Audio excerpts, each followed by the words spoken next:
आप ये कह लें कि थोड़ी सी मेरी शायद एज में बुढ़ा जल्दी हो गई है जो भी है, बट चले आपने जी कह दिए। अस्सलाम वालेकुम पाक व्हीलर्स, क्या हाल चाल हैं आपके। मेरा नाम है बहराम अली और हम बाइक चैनल में एक और बाइक का जो है ओनर रिव्यू लेकर आए हैं आपकी खिदमत में। अच्छा, रहीम भाई जो आज बाइक लेकर आए हैं वो है CB125F। इस बाइक के रिव्यू में आगे बढ़ने से पहले मैं आपको बताता चलूँ थोड़ी सी हिस्ट्री। बेसिकली इस वक्त लोकल मार्केट में जो है CB सीरीज़ की 3 बाइक्स अवेलेबल हैं, जिसमें सबसे छोटी सीसी वाली CB125 है, उसके बाद 150 है, फिर 250 है। जो 125 और 150 है वो यहाँ पे लोकली असेंबल्ड है, जो 250 है वो कम्प्लीटली बिल्ड यूनिट, मतलब कि एज एन इम्पोर्टेड यूनिट वो यहाँ पे होंडा वाले जो है मंगा के दे रहे हैं। तो रहीम साहब मुझे थोड़ा सा ये बताइएगा कि इस बाइक का एग्जैक्टली मॉडल ईयर क्या है। ये दिस इज़ 2023 मॉडल। अच्छा, एंड ये आपको पता है होंडा का शुरू से है हाँ, कि मतलब वो कि स्टिकर बदल दो तो 22 में ही 23 का मॉडल हो जाता है, तो वो सितंबर के अंदर ही चेंज हुआ। ठीक है, and we bought it in October. मेरे ख्याल से अगर मैं गलत नहीं हूँ तो ये जो एक उन्होंने वो एक आज़ादी कलर स्कीम सॉर्ट ऑफ जो है वो 14 अगस्त पे इंट्रोड्यूस की थी, जिसका सबसे ज़्यादा सिग्नेचर कलर था वो वाइट विद ग्रीन था। व्यूअर्स, इस वीडियो में आगे बढ़ने से पहले मैं आपको बताता चलूँ कि अगर आप नई बाइक्स की प्राइसेस से अप टू डेट रहना चाहते हैं तो यहाँ पर एक पॉपअप बैनर आ रहा होगा, उस पर आप क्लिक करें तो वो हमारे न्यू बाइक पेज पे आपको ले जाएगा। तो अब चलते हैं, अब इसकी थोड़ी सी आपके पर्सपेक्टिव हम वो बाई करते हैं। तो अभी आप ऑफ कैमरा बता रहे थे, तो आपकी ये पहली बाइक है? पहली बाइक है। इससे पहले कोई बाइकिंग एक्सपीरियंस नहीं है कोई? कभी कभी सीखने के लिए तो चलाई भी है, ठीक है। 125 भी चलाई भी है, ठीक है, बट इट इज़ द जो मैं खुद ओन करता हूँ वो ये मेरी पहली बाइक है। अच्छा, क्या एक डिसीजन क्या था कि वाई CB125F? असल में डिसीजन ये था कि वाले साहब चाहते थे कि आई बाय अ कार। अच्छा, तो he wanted me to gift a car. अच्छा, खैर अब आपको पता है कार प्राइसेस और ये वो हाँ, बहुत ऊपर चली गई हैं। बाइक्स की प्राइस जो है वो गाड़ियों की तक पहुंच गई हैं। खैर उसके बाद फिर आई आस्क्ड हिम कि आप मुझे बाइक ले दें, ठीक है, इट्स बेटर। दूसरा फ्यूल की जो प्राइसेस वगैरह उससे सब कुछ बिल्कुल ऐसे ही। तो ही आस्क्ड मी कि कौन सी बाइक। तो आई आस्क्ड हिम कि 125 ऑब्वियसली सबकी हाँ, मतलब चहेती बाइक है वो। एग्जैक्टली। तो आई आस्क्ड हिम 125। वो अपने असल में बिजनेसमैन है, आपस में बैठते बूटते भी हैं, तो वो रिसर्च करना शुरू हो गया कि यार कौन सी बाइक लेनी चाहिए। तो समवन सजेस्टेड हिम कि अगर आपने लेके देनी है तो आप ये ले दें। ठीक है, ही डिसाइडेड कि यार चलो हम ऐसा करते हैं, ये भी देखते हैं और 150 भी देखते हैं। ठीक है, but we ended up on it. और बस फिर बिल्कुल सही है, मतलब कि मेरे ख्याल मेरे से लिए तो बिल्कुल सरप्राइज था। अच्छा, तो मेरी 21 अक्टूबर को बर्थडे थी। अच्छा, माशाल्लाह। तो I turned 18 and he gifted me this. अच्छा, चलो अच्छी बात है, बहुत अच्छी बात है। अच्छा व्यूअर्स, इस तरह से है कि बेसिकली एक और मैं इस चीज़ की रिसर्च कर रहा था, उसमें ये है कि जो CG और CB इन दोनों सीरीज़ में ना इंजन का बहुत फ़र्क होता है। ठीक है, correct me if I am wrong, आप कमेंट्स में बिल्कुल वो कर सकते हैं, बल्कि आप लोगों की इसी तरह की इंटरेक्शन से हम अपनी बहुत सारी चीज़ों को बेहतर करते हैं। तो जो CB वाली सीरीज़ होती है उसमें इंजन चेंज होता है, उसका बॉडी स्टाइलिंग चेंज होती है, वो आप समझ लें कि वो थोड़ा सा अर्बन राइडिंग प्लस स्पोर्टी चीज़ों को मिक्सचर करते हैं। बट जो CG होता है वो प्योरली अर्बन राइडिंग, वो एक तरह से कह लें कि जो CG है वो खोता है, ठीक है। CB जो थोड़ा सा उसको बेहतर, मतलब कि पेम्पर्ड सॉर्ट ऑफ आप खोता कह लें, ठीक है। अच्छा, इसमें अब चलते हैं सबसे पहले प्राइस पे। आपको ये किस प्राइस पे पड़ी थी? मुझे ये पड़ी थी 280 की। अल्लाह खैर करे। ठीक है, और लेते साथ ही अप्रॉक्स आफ्टर 2 to 3 days इन्होंने प्राइस रिवाइज कर दी थी। हाँ, और ये जिस प्राइस पे मुझे आफ्टर डॉक्यूमेंटेशन ये वो जितने की पड़ी थी, उसके बाद जो एक्स फैक्ट्री प्राइस थी वो इतने की होगी। 283 अब एक्स फैक्ट्री प्राइस है, बिल्कुल मुझे 273 की पड़ी। जिस तरह से व्यूअर्स के हमने अभी इस रिव्यू में भी जिक्र किया कि जो ब्रांड न्यू बाइक्स की जो प्राइसेस हैं वो एक्सपोनेंशियली हाई हो चुकी हुई हैं और बहुत ज़्यादा रीच से बाहर निकलती जा रही हैं। तो हमारी जो है सेकेंड हैंड बाइक का सेक्शन भी है, जहां पर आप सेलर से डायरेक्टली कांटेक्ट करके अपनी नेक्स्ट बाइक खरीद सकते हैं। और यहाँ पे पॉपअप बैनर आ रहा होगा जो आपको उस पेज पे लैंड करवाएगा। और इसमें मेरे ख्याल से इन्होंने 5 कलर्स दिए थे और 2 इसमें स्पेशल एडिशंस थे, ठीक है। स्पेशल एडिशन में फ़र्क ये था कि जो इसका रेड कैलिपर्स, ठीक है, इंट्रोड्यूस कर दिए थे, और प्लस रिम का वो कलर भी चेंज किया। हाँ, रिम का भी वो हाँ वो भी किया था, और प्लस उसकी ये जो स्टिकर्स होते थे वो भी डिफरेंट होते थे। बट उसमें ऐसे कोई ये नहीं होता था कि स्पेशल एडिशन में कोई उन्होंने को 2 को हॉर्स पावर उन्होंने बढ़ा दिया, हाँ, वाली वो नहीं हमेशा हुआ। इन्होंने यही करना होता था। ठीक है, अच्छा उसके अलावा अभी तक ये आपने कितनी चला ली है? मैंने ये तकरीबन मेरे ख्याल से अब 900 कुछ किलोमीटर्स हो गए। अच्छा 900 को, चलो ठीक है। पहली सर्विस होगी? पहली सर्विस हो गई है। ठीक है। It costed me around 850 rupees. Oil change था सिर्फ, हाँ और बाकी वो नट बोल्ट वगैरह जो ठीक है, करते हैं टाइट डन वगैरह है। वो। इसकी इंजन की वाइब्रेशन कितनी कम है इसमें? वाइब्रेशन आम 125 से थोड़ी सी, क्योंकि आपको पता है राइड हाइट थोड़ी सी ऊंची है और ये वो, तो सीट की वो पोस्चर भी एक आपका डिफरेंट होता है, तो उसकी वजह से थोड़ी सी कम लगती है। ठीक है, बट है। अच्छा इसकी व्यूअर्स जैसा राहिम ने भी बताया कि इसकी जो राइडिंग पोजीशन है वो बहुत ऊंची है। अभी मैंने भी एक्सपीरियंस किया, एक तो ये कि सीट इसका फोम इसका बहुत हार्ड है, प्लस इसकी हैंडल बार्स जो है ना वो भी बहुत ज़्यादा रेज्ड हैं।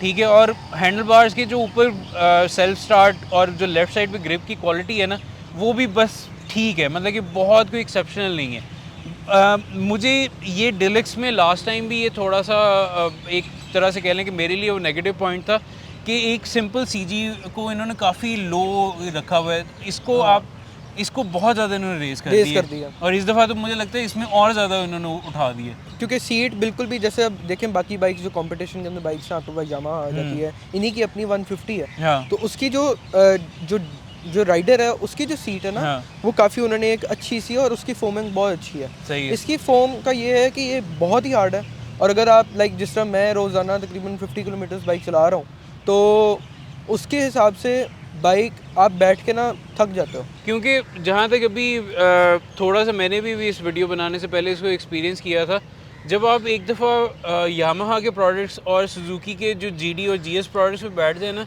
तो ये वाइब्रेशन तो बहुत ही ज़्यादा लगती है। इवन कि इस उसमें एक लेस वाइब्रेशन चैसी में भी बहुत ज़्यादा लगती है। ठीक है, तो ये आपको अनॉय नहीं करता? बहुत ज़्यादा लॉन्ग, अगर आप एक दिन के अंदर काफ़ी ज़्यादा बाइक चला रहे हो, हाँ, फिर आप थक जाते हो, आपको थोड़ी थोड़ी अनॉय करने तो लग जाती आपकी है। कितनी ट्रैवलिंग है इसकी डेली की? मेरी डेली की तकरीबन 50 किलोमीटर्स।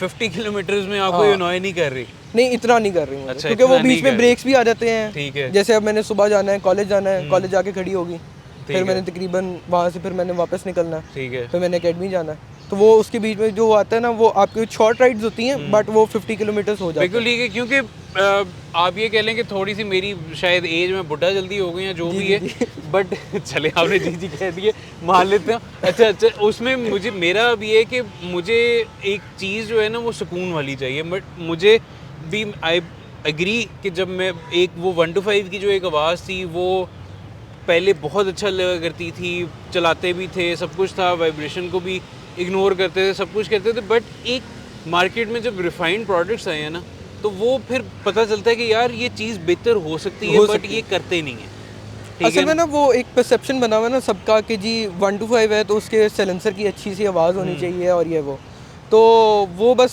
शुरू से ही ऐसे ही आ रहा है, और लोगों को वो शायद मेरे ख्याल से पसंद भी है। अच्छा, उसके बाद इसके हीटिंग इश्यूज़ शुरू में आए थे मुझे। अच्छा, जब बिल्कुल नया नया था, रनिंग हो रही थी, तब मुझे लगता था कि मेरी टांगों को ना हीट महसूस हो रही है इंजन की, बट आफ्टर ऑयल चेंज मुझे इतना कुछ खास पसंद वो महसूस नहीं हुआ। ठीक है।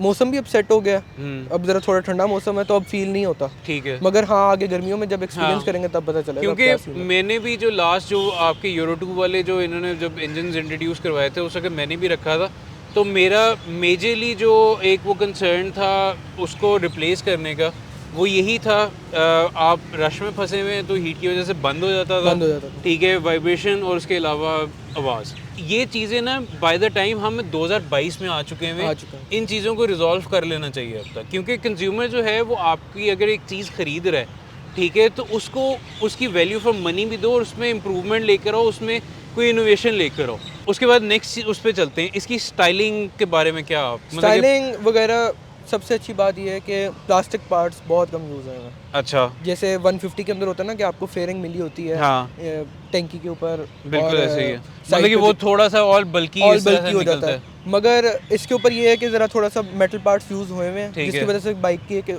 वो वेट महसूस होती है। स्टाइलिंग वगैरह मुझे पसंद आई है। ठीक है, अपनी बहुत ज़्यादा इंटरनेशनली अगर आप चीज़ें देखो तो वो इवन के स्मॉलर सीसी बाइक्स में भी बहुत ज़्यादा एक्सटीरियर में इनोवेशंस लेकर आ रहे हैं कि वो मॉडर्न लगे। तो यहाँ फिर अभी तक हम जो है ना वो अभी तक हमारे पास CG 125 सिंपल वाला अभी तक उसी तरह से क्रोम के टप्पे लगा के वो कहते हैं पाइन, ओए कमाल हो गए, नवी शय आ गई। ठीक है ना। अच्छा नहीं वैसे बाकी नो डाउट जो ये जो इन्होंने इसकी स्टिकरिंग का जो कलर निकाला है ऊपर से, प्लस ये शुक्र है कि रेड और ब्लैक के अलावा इन्होंने कलर दिए। ये ब्लू कलर बहुत अच्छा लग रहा है। मुझे खुद नहीं पसंद था रेड और ब्लैक, मुझे ब्लैक तो अच्छा लगता था कलर, ब्लैक के अंदर बाइक अच्छी लगती है, मगर आई वांटेड कि यार कुछ यूनिक हो, डिफरेंट हो। एग्जैक्टली। तो ब्लू कलर जो था ना बिल्कुल ठीक है। उसके बाद अलावा जो इन्होंने फ्रंट पे मडगार्ड का कंट्रास्ट भी, फिर अलॉय व्हील्स को भी इन्होंने बिल्कुल ब्लैक नहीं किया, डार्क ग्रे हैं, रेड कैलिपर्स, तो ये चीज़ें अच्छी लगती हैं यार। बंदा इतने पैसे खर्च कर रहा है, थोड़ा सा तो फिनेस होना चाहिए। जो एक फिनिशिंग होती है पेंट की वो मुझे पसंद नहीं है। ठीक है, वो इवन कि प्लास्टिक आप कह लें, वो इवन कि आप इसके मेटल पार्ट्स पे कह लें, वो अभी भी उसमें कहीं होंडा लैक कर रहा है। और प्लस उसके अलावा चेसी के जो वेल्ड्स हैं वो इतने रफ़ हैं, वो इतने ज़्यादा रफ़ हैं कि मेरा नहीं ख्याल कि इतनी प्राइस में इस तरह की कुछ चीज़ें वो होनी चाहिए। अच्छा, आपने इसकी कोई स्पेयर पार्ट्स की कोई की है कि कितने के होंगे? स्पेयर पार्ट्स वगैरह थोड़ा सा मैंने पता किया था। ठीक है। साइड मिरर्स जैसे हैं, तो अब इनका कहना ये है होंडा वालों का कि जी डीलक्स के जैसे इसके इस बाइक के और हैं और 150 के और हैं। और अच्छा, ठीक है। तो अगर आप ये पेयर लेते हैं उनसे, पेयर ही मिलता है आपको। ठीक है। अगर आपको पेयर मिलता है तो it cost you around 1200 rupees. अच्छा, इस तरह के। और खैर बाकी मैंने इतना ज़्यादा पता नहीं किया। ठीक है। अच्छा, उस पर ही आ जाते हैं कि इसकी क्या ट्यूनिंग की कॉस्ट क्या होगी, और इसके अंदर एयर फिल्टर रिप्लेस होता है, साफ होता है, क्या चीज़ है? रिप्लेस जो है वो करते हैं तकरीबन 5000 किलोमीटर। ठीक है। ठीक है, वो तब तक आपका साफ होता है। ठीक है। ठीक है। और ट्यूनिंग कॉस्ट वगैरह अभी तो मेरी अभी ट्यूनिंग नहीं है। हाँ, बट स्टिल प्राइस क्या कॉस्ट करेगी? मेरे ख्याल से मैक्सिमम मेरे ख्याल से होनी चाहिए 1000 to 1100। हाँ, इतना ही है, अब इतना ही चल रहा है। और उन्होंने कोई इसका इंजन ऑयल भी रेकमेंड किया है कि होंडा का आप डलवाएं या होंडा का ही डालते हैं। मैं तो अभी होंडा से ही करवा रहा हूँ इसकी मेंटेनेंस वगैरह, तो होंडा का डालते हैं वो 2040। ठीक है। ठीक है।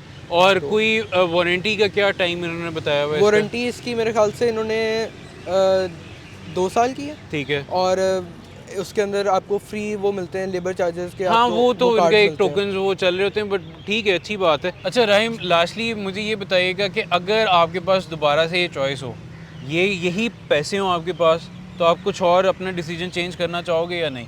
मैं डिसीजन अपना चेंज करूँगा। ठीक है। And it might be Suzuki. ठीक है। और यामाहा की प्राइसेस अब हाँ नहीं वो तो हो गई हैं, बिल्कुल है, but yes it might be Suzuki. अच्छा व्यूवर्स, इसी में एक और चीज़ भी है, मैं आपसे बल्कि रिक्वेस्ट करूंगा कि हमारे पास रहीम भाई तो आगे जिनके पास नई नवेली CP125F है, हम चाहेंगे कि किसी ओनर के पास जो एटलीस्ट 1000 किलोमीटर चला ले, जो नई सुजुकी की GSX है 125, अगर वो कोई हमें कांटेक्ट करेगा तो हम उसको भी अपनी वीडियो में फीचर करेंगे। और अगर आप माइंड ना करें तो हम उसके साथ एक थोड़ा सा कंपैरिजन वीडियो भी एक बनाना चाहेंगे। कोई मसला नहीं। ठीक है, बल्कि ये कि आप उसे ये कि ज़्यादा इसको और भी चला चुके होंगे, ठीक है, तो मोस्ट प्रॉबेबली आपका और एक्सपीरियंस बढ़ जाएगा और फिर हम उसको कंपेयर करेंगे। व्यूवर्स, ये था आज का ओनर्स रिव्यू। हमने कोशिश की है कि थोड़ा सा रहीम भाई को तंग करें और इनसे जो इनकी जो दुख भरी छोटी सी चीज़ें ना वो आप तक लेके आएँ, ताकि अगर आप इस बाइक को कंसिडर कर रहे हैं तो आपका एक बाइंग डिसीजन जो है वो बेहतर हो जाए। Rahim, thank you so very much आपका टाइम निकालने का। तो दोबारा से आपसे मुलाकात होगी नेक्स्ट वीडियो में। अपना ख्याल रखिएगा। अल्लाह हाफ़िज़।